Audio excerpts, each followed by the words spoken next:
अध्याय 3 भारतीय संविधान। 1 भारतीय संविधान के विकास का संक्षिप्त इतिहास। 1757 ईस्वी की प्लासी की लड़ाई और 1764 ईस्वी के बक्सर के युद्ध को अंग्रेजों द्वारा जीत लिए जाने के बाद बंगाल पर ब्रिटिश ईस्ट इंडिया कंपनी ने शासन का शिकंजा कसा। इसी शासन को अपने अनुकूल बनाए रखने के लिए अंग्रेजों ने समय समय पर कई एक्ट पारित किए जो भारतीय संविधान के विकास की सीढ़ियां बनी। वो निम्न है। 1773 ईस्वी का रेगुलेटिंग एक्ट। इस एक्ट के अंतर्गत कलकत्ता प्रेसिडेंसी में एक ऐसी सरकार स्थापित की गई जिसमें गवर्नर जनरल और उसकी परिषद के 4 सदस्य थे जो अपनी सत्ता के उपयोग संयुक्त रूप से करते थे। इसकी मुख्य बातें इस प्रकार हैं। 1 कंपनी के शासन पर संसदीय नियंत्रण स्थापित किया गया। 2 बंगाल के गवर्नर को तीनों प्रेसिडेंसियों का गवर्नर जनरल नियुक्त किया गया। 3 कलकत्ता में एक सुप्रीम कोर्ट की स्थापना की गई। 1784 ईस्वी का पिट्स इंडिया एक्ट। इस एक्ट के द्वारा दोहरे प्रशासन का प्रारंभ हुआ। 1 कोर्ट ऑफ डायरेक्टर्स व्यापारिक मामलों के लिए, 2 बोर्ड ऑफ कंट्रोलर राजनीतिक मामलों के लिए। 1793 ईस्वी का चार्टर अधिनियम। इसके द्वारा नियंत्रण बोर्ड के सदस्यों तथा कर्मचारियों के वेतन आदि को भारतीय राजस्व में से देने की व्यवस्था की गई। 1813 ईस्वी का चार्टर अधिनियम। इसके द्वारा 1 कंपनी के अधिकार पत्र को 20 वर्षों के लिए बढ़ा दिया गया। 2 कंपनी के भारत के साथ व्यापार करने के एकाधिकार को छीन लिया गया, किंतु उसे चीन के साथ व्यापार एवं पूर्वी देशों के साथ चाय के व्यापार के संबंध में 20 वर्षों के लिए एकाधिकार प्राप्त रहा। 3 कुछ सीमाओं के अधीन सभी ब्रिटिश नागरिकों के लिए भारत के साथ व्यापार खोल दिया गया। 1833 ईस्वी का चार्टर अधिनियम। 1 इसके द्वारा कंपनी के व्यापारिक अधिकार पूर्णतः समाप्त कर दिए गए। 2 अब कंपनी का कार्य ब्रिटिश सरकार की ओर से मात्र भारत का शासन करना रह गया। 3 बंगाल के गवर्नर जनरल को भारत का गवर्नर जनरल कहा जाने लगा। 4 भारतीय कानूनों का वर्गीकरण किया गया तथा इस कार्य के लिए विधि आयोग की नियुक्ति की व्यवस्था की गई। 1853 ईस्वी का चार्टर अधिनियम। इस अधिनियम के द्वारा सेवाओं में नामजदगी का सिद्धांत समाप्त कर कंपनी के महत्वपूर्ण पदों को प्रतियोगी परीक्षाओं के आधार पर भरने की व्यवस्था की गई। 1858 ईस्वी का चार्टर अधिनियम। 1 भारत का शासन कंपनी से लेकर ब्रिटिश क्राउन के हाथों में सौंपा गया। 2 भारत में मंत्री पद की व्यवस्था की गई। 3 15 सदस्यों की भारत परिषद का सृजन हुआ।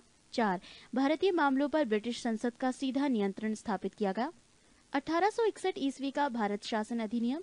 1 गवर्नर जनरल की कार्यकारिणी परिषद का विस्तार किया गया। 2 विभागीय प्रणाली का प्रारंभ हुआ। 3 गवर्नर जनरल को पहली बार अध्यादेश जारी करने की शक्ति प्रदान की गई। 4 गवर्नर जनरल को बंगाल, उत्तर पश्चिमी सीमा प्रांत और पंजाब में विधान परिषद स्थापित करने की शक्ति प्रदान की गई। 1892 ईस्वी का भारत शासन अधिनियम। 1 अप्रत्यक्ष चुनाव प्रणाली की शुरुआत हुई। 2 इसके द्वारा राजस्व एवं व्यय अथवा बजट पर बहस करने तथा कार्यकारिणी से प्रश्न पूछने की शक्ति दी गई। पृष्ठ 185।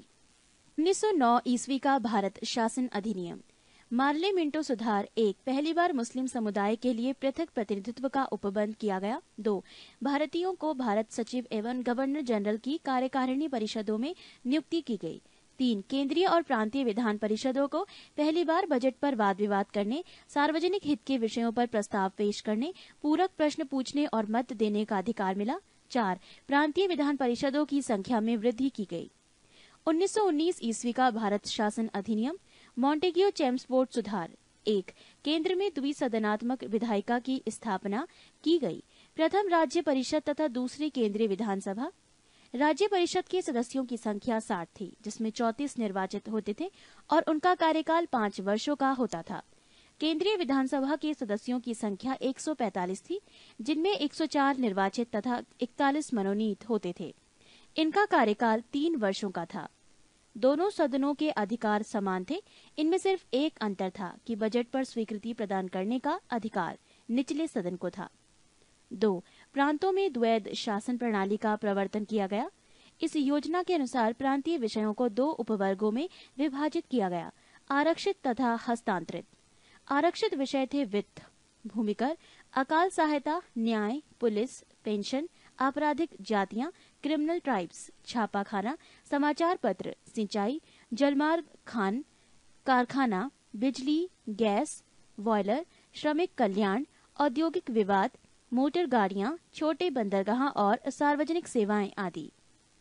हस्तांतरित विषय 1. शिक्षा, पुस्तकालय, संग्रहालय, स्थानीय स्वायत्त शासन, चिकित्सा सहायता। 2. सार्वजनिक निर्माण विभाग, आबकारी उद्योग, तौल या माप, सार्वजनिक मनोरंजन पर नियंत्रण, धार्मिक तथा अग्रहार दान आदि। 3. आरक्षित विषय का प्रशासन गवर्नर अपनी कार्यकारी परिषद के माध्यम से करता था, जबकि हस्तांतरित विषय का गवर्नर प्रशासन प्रांतीय विधानमंडल के प्रति उत्तरदायी भारतीय मंत्रियों के द्वारा किया जाता था। 4. द्वैध शासन प्रणाली को 1935 ईस्वी के एक्ट के द्वारा समाप्त कर दिया गया। 5. भारत सचिव को अधिकार दिया गया है कि वो भारत में महालेखा परीक्षक की नियुक्ति कर सकता है। 6. इस अधिनियम ने भारत में एक लोक सेवा आयोग के गठन का प्रावधान किया। 1935 ईस्वी का भारत शासन अधिनियम। 1935 ईस्वी के अधिनियम में 451 धाराएं और 15 परिशिष्ट थे। इस अधिनियम की मुख्य विशेषताएं इस प्रकार हैं। 1. अखिल भारतीय संघ। ये संघ 11 ब्रिटिश प्रांतों, 6 चीफ कमिश्नर के क्षेत्रों और उन देशी रियासतों से मिलकर बनना था जो स्वेच्छा से संघ में सम्मिलित हों। प्रांतों के लिए संघ में सम्मिलित होना अनिवार्य था, किंतु देशी रियासतों के लिए ये ऐच्छिक था। देशी रियासतें संघ में सम्मिलित नहीं हुई और प्रस्तावित संघ की स्थापना संबंधी घोषणा पत्र जारी करने का अवसर ही नहीं आया। 2. प्रांतीय स्वायत्तता। इस अधिनियम के द्वारा प्रांतों में द्वैध शासन व्यवस्था का अंत कर उन्हें एक स्वतंत्र और स्वशासित संवैधानिक आधार प्रदान किया गया। 3. केंद्र में द्वैध शासन की स्थापना। कुछ संघीय विषयों, सुरक्षा, वैदेशिक संबंध, धार्मिक मामले को गवर्नर जनरल के हाथों में सुरक्षित रखा गया। अन्य संघीय विषयों की व्यवस्था के लिए गवर्नर जनरल को सहायता एवं परामर्श देने हेतु मंत्रिमंडल की व्यवस्था की गई, जो मंत्रिमंडल व्यवस्थापिका के प्रति उत्तरदायी था। 4. संघीय न्यायालय की व्यवस्था। इसका अधिकार क्षेत्र प्रांतों तथा रियासतों तक विस्तृत था। इस न्यायालय में एक मुख्य न्यायाधीश तथा 2 अन्य न्यायाधीशों की व्यवस्था की गई। न्यायालय से संबंधित अंतिम शक्ति प्रिवी काउंसिल लंदन को प्राप्त थी। पृष्ठ 186। 5. ब्रिटिश संसद की सर्वोच्चता। इस अधिनियम में किसी भी प्रकार के परिवर्तन का अधिकार ब्रिटिश संसद के पास था। प्रांतीय विधानमंडल और संघीय व्यवस्थापिका इसमें किसी प्रकार का परिवर्तन नहीं कर सकते थे। 6. भारत परिषद का अंत। इस अधिनियम के द्वारा भारत परिषद का अंत कर दिया गया। 7. सांप्रदायिक निर्वाचन पद्धति का विस्तार। संघीय तथा प्रांतीय व्यवस्थापिकाओं में विभिन्न संप्रदायों को प्रतिनिधित्व देने के लिए सांप्रदायिक निर्वाचन पद्धति को जारी रखा गया और उसका विस्तार आंग्ल भारतीयों, भारतीय ईसाइयों, यूरोपियनों और हरिजनों के लिए भी किया गया। 8. इस अधिनियम में प्रस्तावना का अभाव था। 9. इसके द्वारा बर्मा को भारत से अलग कर दिया गया। अदन को इंग्लैंड के औपनिवेशिक कार्यालय के अधीन कर दिया गया और बरार को मध्य प्रांत में शामिल कर लिया गया। 1947 ईस्वी का भारतीय स्वतंत्रता अधिनियम। ब्रिटिश संसद में 4 जुलाई 1947 ईस्वी को भारतीय स्वतंत्रता अधिनियम प्रस्तावित किया गया, जो 18 जुलाई 1947 ईस्वी को स्वीकृत हो गया। इस अधिनियम में 20 धाराएं थी। इस अधिनियम के प्रमुख प्रावधान निम्न हैं। 1. 2 अधिराज्यों की स्थापना।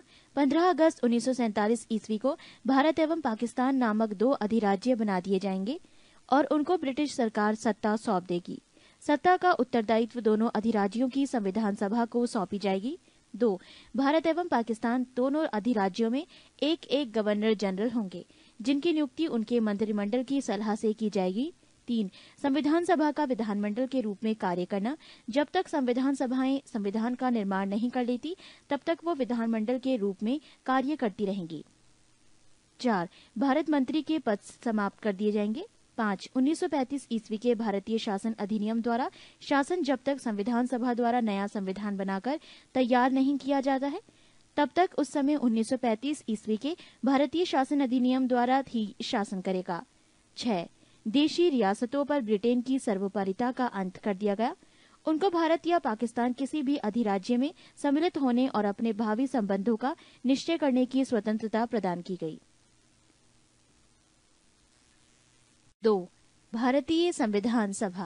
कैबिनेट मिशन की संस्तुतियों के आधार पर भारतीय संविधान की निर्माण करने वाली संविधान सभा का गठन जुलाई 1946 ईस्वी में किया गया। संविधान सभा के सदस्यों की कुल संख्या 389 निश्चित की गई थी, जिनमें 292 ब्रिटिश प्रांतों के प्रतिनिधि, 4 चीफ कमिश्नर क्षेत्रों के प्रतिनिधि एवं 93 देशी रियासतों के प्रतिनिधि थे। मिशन योजना के अनुसार जुलाई 1946 ईस्वी में संविधान सभा का चुनाव हुआ। कुल 389 सदस्यों में से प्रांतों के लिए निर्धारित 296 सदस्यों के लिए चुनाव हुए। इसमें कांग्रेस को 208, मुस्लिम लीग को 73 स्थान एवं 15 अन्य दलों के तथा स्वतंत्र उम्मीदवार निर्वाचित हुए।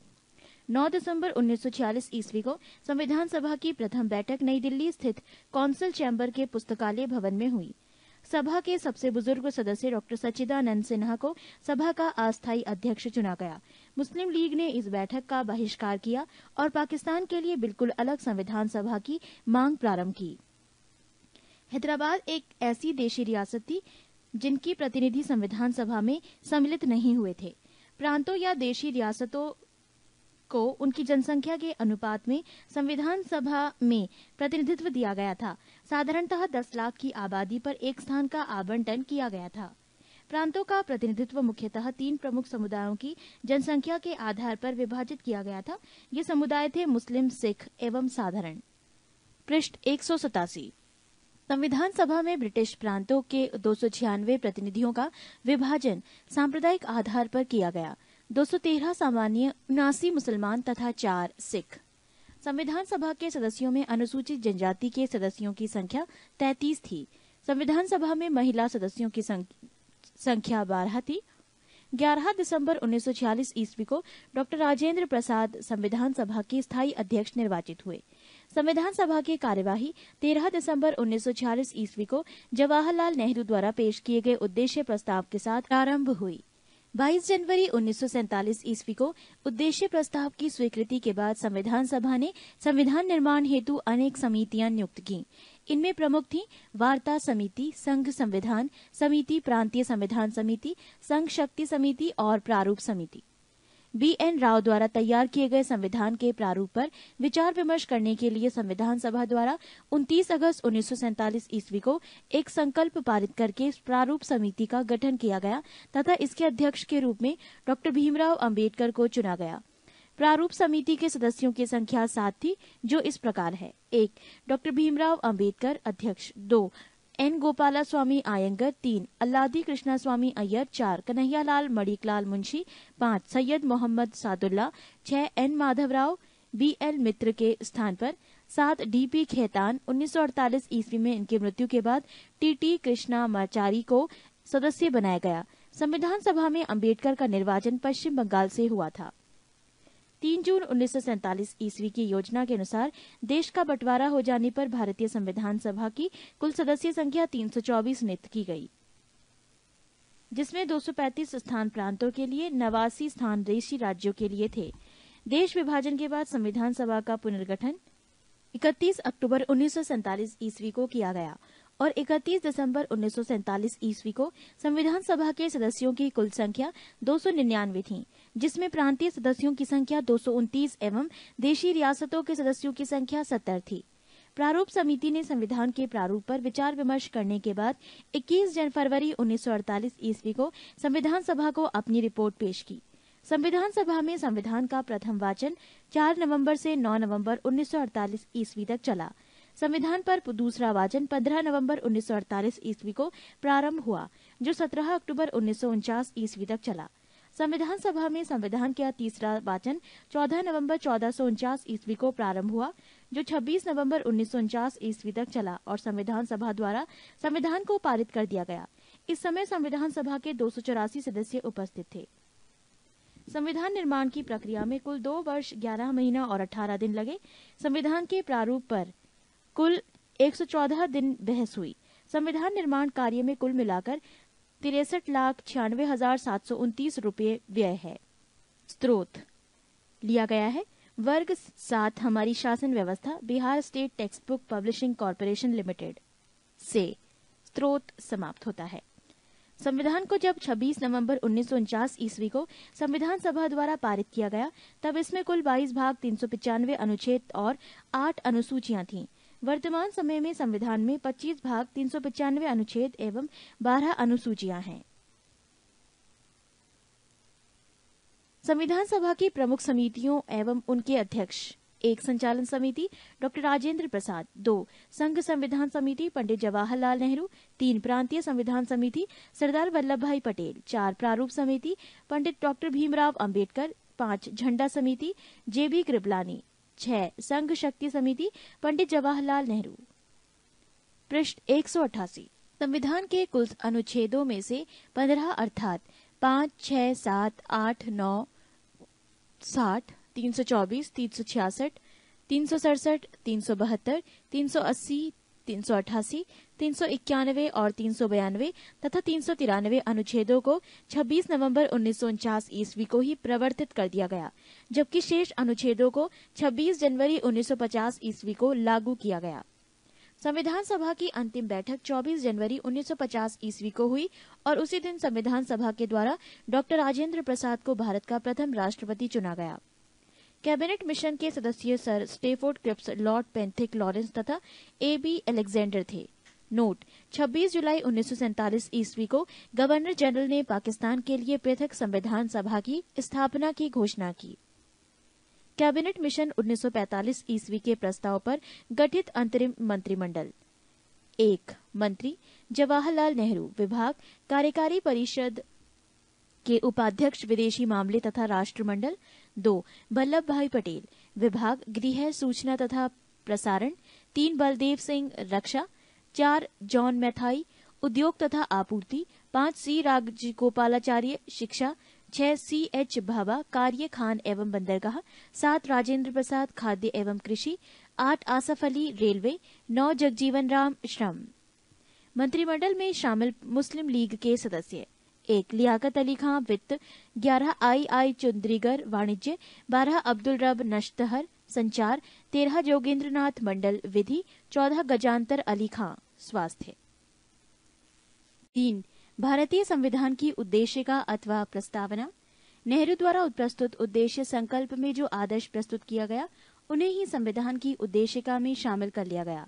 संविधान के 42वें संशोधन 1976 द्वारा यथा संशोधित ये उद्देशिका निम्न प्रकार है: हम भारत के लोग भारत को एक संपूर्ण प्रभुत्व संपन्न समाजवादी पंथ निरपेक्ष लोकतंत्रात्मक गणराज्य बनाने के लिए तथा उसके समस्त नागरिकों को सामाजिक, आर्थिक और राजनीतिक न्याय, विचार, अभिव्यक्ति, विश्वास, धर्म और उपासना की स्वतंत्रता, प्रतिष्ठा और अवसर की समता प्राप्त करने के लिए तथा उन सब में व्यक्ति की गरिमा और राष्ट्र की एकता और अखंडता सुनिश्चित करने वाली बंधुता बढ़ाने के लिए दृढ़ संकल्प होकर अपनी इस संविधान सभा में आज तारीख 26 नवंबर 1949 ईस्वी मिति मार्गशीर्ष शुक्ल सप्तमी संवत 2006 विक्रमी को एतद द्वारा इस संविधान को अंगीकृत, अधिनियमित और आत्मार्पित करते हैं। प्रस्तावना की मुख्य बातें: संविधान की प्रस्तावना को संविधान की कुंजी कहा जाता है। प्रस्तावना के अनुसार संविधान के अधीन समस्त शक्तियों का केंद्र बिंदु अथवा स्रोत भारत के लोग ही हैं। प्रस्तावना में लिखित शब्द यथा हम भारत के लोग इस संविधान की को अंगीकृत, अधिनियमित और आत्मार्पित करते हैं, भारतीय लोगों की सर्वोच्च संप्रभुता का उद्घोष करते हैं। प्रस्तावना को न्यायालय में परिवर्तित नहीं किया जा सकता। ये निर्णय यूनियन ऑफ इंडिया बनाम मदन गोपाल 1957 के निर्णय में घोषित किया गया। पृष्ठ 189। पेरूबाड़ी यूनियन वाद 1960 में सर्वोच्च न्यायालय ने निर्णय दिया कि जहां संविधान की भाषा संदिग्ध हो, वहां प्रस्तावना विधिक निर्वाचन में सहायता करती है। बेरूबाड़ी बाद में ही सर्वोच्च न्यायालय ने प्रस्तावना को संविधान का अंग नहीं माना, इसीलिए विधायिका प्रस्तावना में संशोधन नहीं कर सकती। परंतु सर्वोच्च न्यायालय के केशवानंद भारती बनाम केरल राज्यवाद 1973 में कहा कि प्रस्तावना संविधान का अंग है, इसलिए विधायिका संसद उसमें संशोधन कर सकती है।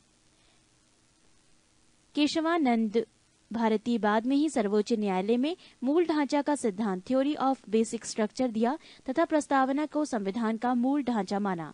संसद संविधान की मूल ढांचा में नकारात्मक संविधान संशोधन नहीं कर सकती है। स्पष्टतः संसद वैसा संशोधन कर सकती है जिससे मूल ढांचा का विस्तार व मजबूतीकरण होता है। 42वें संविधान संशोधन अधिनियम 1976 के द्वारा इसमें समाजवादी, पंथ निरपेक्ष और राष्ट्र की अखंडता शब्द जोड़े गए हैं। 4. भारतीय संविधान के विदेशी स्रोत। भारत के संविधान के निर्माण में निम्न देशों के संविधान में सहायता ली गई है। 1. संयुक्त राज्य अमेरिका। मौलिक अधिकार, न्यायिक पुनरावलोकन, संविधान की सर्वोच्चता, न्यायपालिका की सर्वोच्चता, निर्वाचित राष्ट्रपति एवं उस पर महाभियोग, उपराष्ट्रपति, उच्चतम एवं उच्च न्यायालयों के न्यायाधीशों को हटाने की विधि एवं वित्तीय आपात। 2. ब्रिटेन। संसदात्मक शासन प्रणाली, एकल नागरिकता एवं विधि निर्माण प्रक्रिया। 3. आयरलैंड। नीति निर्देशक सिद्धांत, राष्ट्रपति के निर्वाचक मंडल की व्यवस्था, राष्ट्रपति द्वारा राज्यसभा में साहित्य, कला, विज्ञान तथा समाज सेवा इत्यादि के क्षेत्र में ख्याति प्राप्त व्यक्तियों का मनोनयन। 4. ऑस्ट्रेलिया। प्रस्तावना की भाषा, समवर्ती सूची का प्रावधान, केंद्र एवं राज्य के बीच संबंध तथा शक्तियों का विभाजन, संसदीय विशेष अधिकार। 5. जर्मनी। आपातकाल के प्रवर्तन के दौरान राष्ट्रपति को मौलिक अधिकार संबंधी शक्तियां। 6. कनाडा। संघात्मक विशेषताएं, अवशिष्ट शक्तियां, केंद्र के पास राज्यपाल की नियुक्ति विषयक प्रक्रिया। 7. दक्षिण अफ्रीका। संविधान संशोधन की प्रक्रिया का प्रावधान। 8. रूस। मौलिक कर्तव्यों का प्रावधान। 9. जापान। विधि द्वारा स्थापित प्रक्रिया। नोट: भारतीय संविधान के अनेक देशी और विदेशी स्रोत हैं, लेकिन भारतीय संविधान पर सबसे अधिक प्रभाव भारतीय शासन अधिनियम 1935 का है। भारतीय संविधान के 395 अनुच्छेदों में से लगभग 250 अनुच्छेद ऐसे हैं जो 1935 ईस्वी के अधिनियम से या तो शब्दशः ले लिए गए हैं या फिर उनमें बहुत थोड़ा परिवर्तन के साथ लिया गया है। 5. भारतीय संविधान की अनुसूची। प्रथम अनुसूची। इसमें भारतीय संघ के घटक राज्यों, 28 राज्यों एवं संघ शासित 7 क्षेत्रों का उल्लेख है। नोट: संविधान के 69वें संशोधन के द्वारा दिल्ली को राष्ट्रीय राजधानी क्षेत्र का दर्जा दिया गया है। द्वितीय अनुसूची।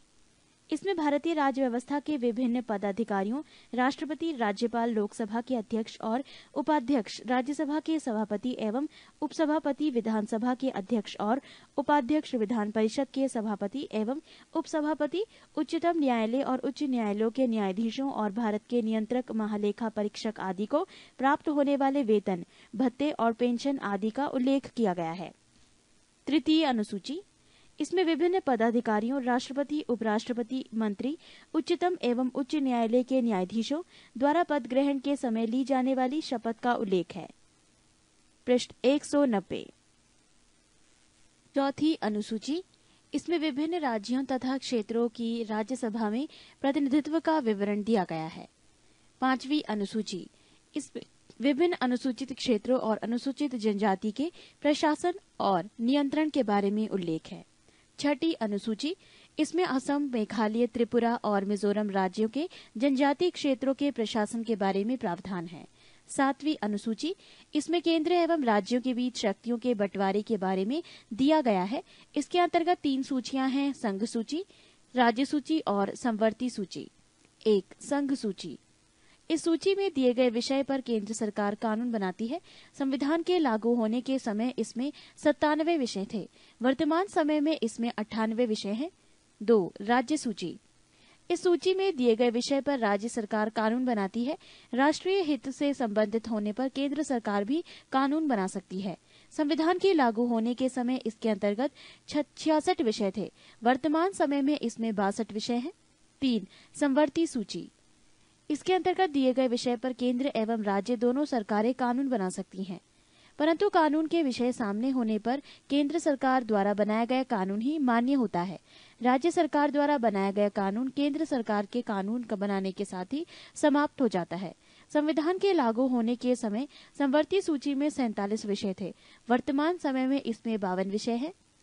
नोट: समवर्ती सूची का प्रावधान जम्मू कश्मीर राज्य के संबंध में नहीं है। 8वीं अनुसूची। इसमें भारत की 42 भाषाओं का उल्लेख किया गया है। मूल रूप से 8वीं अनुसूची में 14 भाषाएं थी। 1967 में सिंधी को और 1992 ईस्वी में कोंकणी, मणिपुरी तथा नेपाली को 8वीं अनुसूची में शामिल किया गया। 2004 में मैथिली, संथाली, डोगरी एवं बोडो को 8वीं अनुसूची में शामिल किया गया। 9वीं अनुसूची। नवी संविधान में ये अनुसूची प्रथम संविधान संशोधन अधिनियम 1951 के द्वारा जोड़ी गई। इसके अंतर्गत राज्य द्वारा संपत्ति के अधिग्रहण की विधियों का उल्लेख किया गया है। इस अनुसूची में सम्मिलित विषयों को न्यायालय में चुनौती नहीं दी जा सकती है। वर्तमान में इस अनुसूची में 284 अधिनियम हैं। नोट: अब तक ये मान्यता थी कि संविधान की 9वीं अनुसूची में सम्मिलित कानूनों की न्यायिक समीक्षा नहीं की जा सकती। 11 जनवरी 2007 के संविधान पीठ के एक निर्णय द्वारा ये स्थापित किया गया है कि 9वीं अनुसूची में सम्मिलित किसी भी कानून को इस आधार पर चुनौती दी जा सकती है कि वो मौलिक अधिकारों का उल्लंघन करता है तथा उच्चतम न्यायालय इन कानूनों की समीक्षा कर सकता है। 10वीं अनुसूची। ये संविधान में 52वें संशोधन 1985 के द्वारा जोड़ी गई है।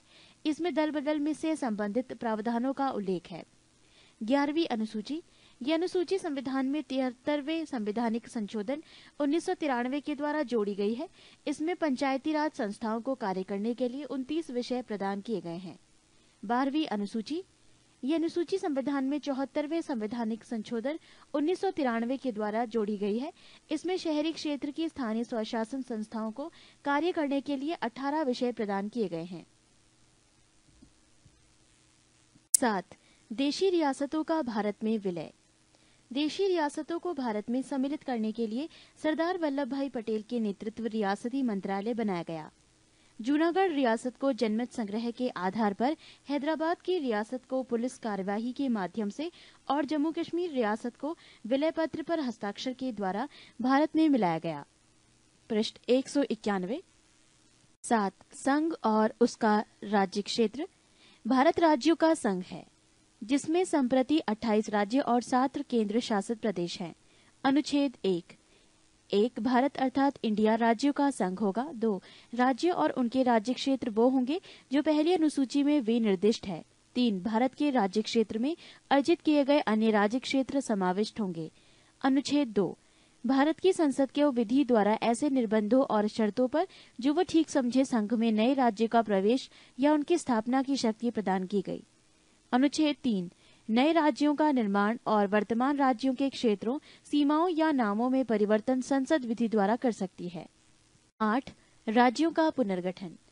भाषा के आधार पर राज्यों का पुनर्गठन उचित है या नहीं, इसकी जांच के लिए संविधान सभा के अध्यक्ष राजेंद्र प्रसाद ने इलाहाबाद उच्च न्यायालय के अवकाश प्राप्त न्यायाधीश S.K. धर की अध्यक्षता में एक 4 सदस्यीय आयोग की नियुक्ति की।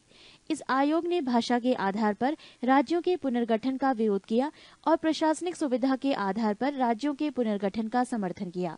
धर आयोग के निर्णयों की परीक्षा करने के लिए कांग्रेस कार्य समिति ने अपने जयपुर अधिवेशन में जवाहरलाल नेहरू, वल्लभ भाई पटेल और पट्टाभी सीतार मैया की एक समिति का गठन किया। इस समिति ने भाषाई आधार पर राज्यों के पुनर्गठन की मांग को खारिज कर दिया।